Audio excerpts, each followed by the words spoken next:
अगर आप देवी के संपर्क में हैं, उसके बाद ऊर्जाओं का नेगेटिव प्रभाव आप पर नहीं होगा।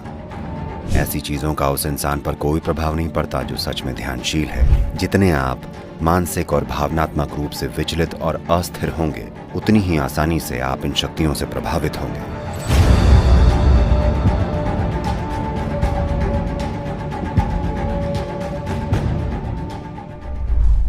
कुछ ऐसे लोग हैं जो ऊर्जाओं को तोड़ मरोड़ के किसी को नुकसान पहुंचाते हैं।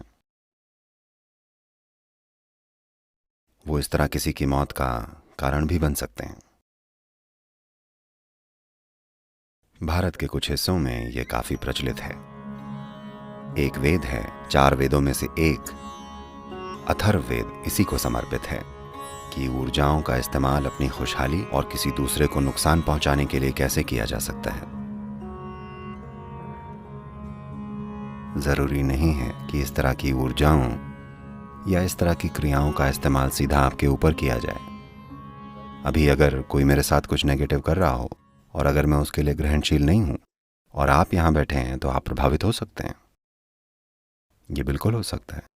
ये कुछ ऐसा है जैसे सड़क पर लोग एक दूसरे पर गोलियां चला रहे हों और आप बस वहां से पैदल निकल रहे हों, तो गोली आपको भी लग सकती है।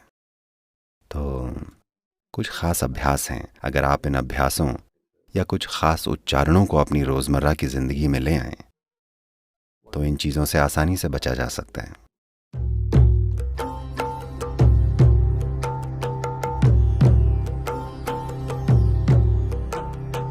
रुद्राक्ष का जो बीज होता है, उसका पेड़ मुख्य तौर से खास ऊंचाई पर होता है, लगभग 6500 से 12000 फीट के बीच। रुद्राक्ष का पेड़ इस ऊंचाई पर हिमालय क्षेत्र में उगता है और इसका स्पंदन या वाइब्रेशन बहुत अनोखा होता है। तो वो लोग जो लगातार यात्राएं करते हैं, रुद्राक्ष पहनते हैं ताकि उनकी अपनी खुद की ऊर्जा का एक कोकून बन जाए, ताकि बाहरी ऊर्जाएं उन्हें परेशान न करें। उनका अपना एक, हम इसे कवच बोलते हैं। आप जानते हैं ना कवच क्या होता है? ये एक तरह से एक खोल जैसा है। It's a cocoon of your own energy. आपकी अपनी ऊर्जा का एक खोल। जहां भी आप जाएंगे, आपका निजी बेडरूम आपके साथ जाएगा, ये आपके साथ चलेगा जहां भी आप जाएं। वो लोग जो कि परिवार और समाज के बीच हैं, हमेशा उनके पहनने के लिए सबसे बढ़िया रुद्राक्ष पंचमुखी होगा। और अच्छा होगा कि आपको उनसे मिला हो जो जानते हैं कि ये क्या है। बस यूं ही किसी दुकान से उठाकर इसे पहन लेना अच्छी चीज नहीं होगी। आमतौर पर जो रुद्राक्ष आपको यहाँ मिलता है, वो हमेशा ही उन परिवारों से लिया जाता है जो हजारों सालों से रुद्राक्ष को संभाल रहे हैं। वही परिवार, उनके लिए ये एक पवित्र धर्म जैसा है, न कि बस एक बिजनेस। एक और बीज होता है जिसे भद्राक्ष बोलते हैं। वो भारत के उत्तरी मैदानों में खूब पाया जाता है। ये असल में एक जहरीला बीज है जो बिल्कुल ऐसा ही दिखता है। और खास तौर से भारत में पश्चिमी देशों के पर्यटकों के लिए अब हम बड़े सुंदर प्लास्टिक रुद्राक्ष बना रहे हैं जो बहुत बढ़िया दिखते हैं, इससे भी अच्छे, पर वो प्लास्टिक रुद्राक्ष हैं। ठीक है, तो सबसे अच्छा होगा कि इन्हें जानी मानी जगह से लिया जाए, नहीं तो तमाम तरह की चीजें आएंगी।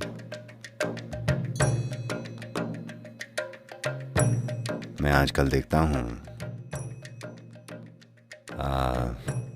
बहुत सारे, ये शब्दों के अभाव की वजह से मैं ऐसा कह रहा हूँ, ये नए जमाने टाइप के लोग ये सारे अपने अंगूठों में मेटल की अंगूठी पहनते हैं। देखिए, अगर आप अपने अंगूठे में धातु की अंगूठी डालते हैं तो आप पक्का अपनी ओर कुछ खास तरह की नेगेटिव शक्तियों को बुलावा देंगे। इसका मतलब ये नहीं है कि आपको कोई अपने वश में ही कर लेगा, पर आप बिना वजह गिरते लुढ़कते फिरेंगे। तरह तरह की चीज़ें होंगी, हर चीज़ गलत होगी, सिंपल चीज़ें भी। मुझे नहीं पता अगर आप ऐसे लोगों से मिले हैं या किसी समय पर खुद आपके साथ ऐसा हुआ है कि जब चीज़ें बिगड़ना शुरू होती हैं तो वो लगातार बिगड़ती चली जाती हैं। लगातार आप गिरते हैं, एक या दो नहीं, ये बस होता ही चला जाता है। सब कुछ और हर चीज़ गलत हो जाती है छोटी से लेकर बड़ी चीज़ों तक, बस इसलिए क्योंकि They would have attracted certain dimensions of energy which could, शायद उन्होंने ऊर्जा के कुछ खास आयामों को अपनी ओर आकर्षित किया है जो दुनिया में कुछ भी करने के लिए सहायक नहीं होते, बल्कि ये किसी और चीज के लिए सहायक हो सकते हैं। सिर्फ वही लोग जो तंत्र विद्या करना चाहते हैं वो अंगूठे में अंगूठी पहनते हैं। पर आज या तो अज्ञानता में या फैशन में एक बार आपने अंगूठे में मेटल पहन लिया तो आप इन चीज़ों को बुला रहे हैं।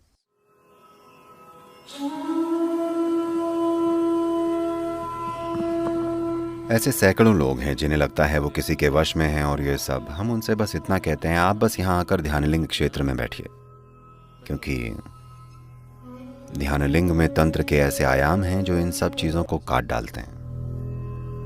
वो यहाँ से पूरी तरह मुक्त होकर जाते हैं, क्योंकि ध्यानलिंग क्षेत्र में तांत्रिक आयामों का समाधान हो जाता है। बस एक पूर्णिमा या अमावस्या के दिन जब आप इन चीज़ों को लेकर ज़्यादा ग्रहणशील होते हैं, बस एक दिन बस वहाँ बैठ कर जाइए।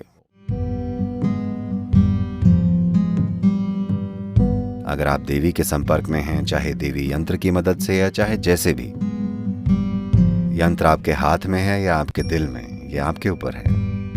पर एक बार जब आप उस ऊर्जा के खोल में हैं, जिसे हम देवी या भैरवी कह रहे हैं, उसके बाद ऊर्जाएं आपके लिए नकारात्मक हो जाएं, ऐसा नहीं हो सकता। तो अगर आप बस इतना सुनिश्चित कर लें कि आप सही किस्म का खाना खा रहे हैं, अपने सिस्टम को ठीक से रख रहे हैं, तो ये संभावना कि आप में कुछ गड़बड़ी हो जाए जिसका कारण कोई दूसरी ऊर्जा या ऐसा कुछ है, ऐसा होना आपकी जिंदगी से कोसों दूर की बात है। उनसे देवी निपट लेंगी।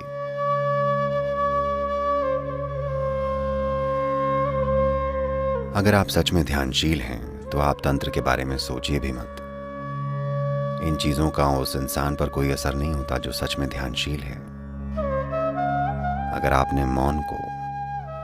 आपने अपने भीतर के मौन को थोड़ा सा भी जाना है, कम से कम आपके भीतर दिन में कुछ पलों का भी मौन है, तो आप तंत्र की चिंता मत कीजिए। ऐसी चीजें उस इंसान को प्रभावित नहीं करती जो अपने अंतरतम की निश्चलता को जानता है।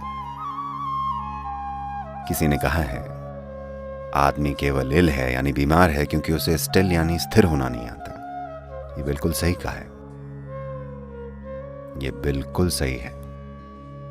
सारी बीमारियां इसलिए हुई हैं क्योंकि उन्हें स्थिर रहना नहीं आता, खासकर वो वाली जो आपके मन को प्रभावित करती हैं और वो जो दूसरे प्रभावों के कारण होती हैं। ये चीजें इसलिए संभव हो पाती हैं क्योंकि कोई स्थिरता नहीं है। तो अभी इस समय आप ध्यान की प्रक्रिया से अपने जीवन में वो निश्चलता लेकर आ रहे हैं। अगर आप स्टिल हैं तो आप इल नहीं होंगे।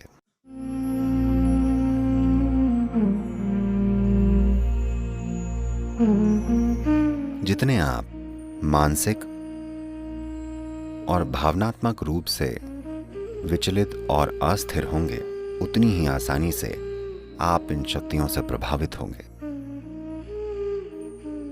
अगर आपके अंदर एक तरह का फोकस और संकल्प है तो आप देखेंगे कि ये चीजें बस ये सड़क पर एक छोटे से उभार की तरह होंगी, दुर्घटना नहीं होगी। लेकिन अगर आप अपने मन और भावनाओं में एक तरह की अस्थिरता में हैं तो इससे दुर्घटना हो सकती है।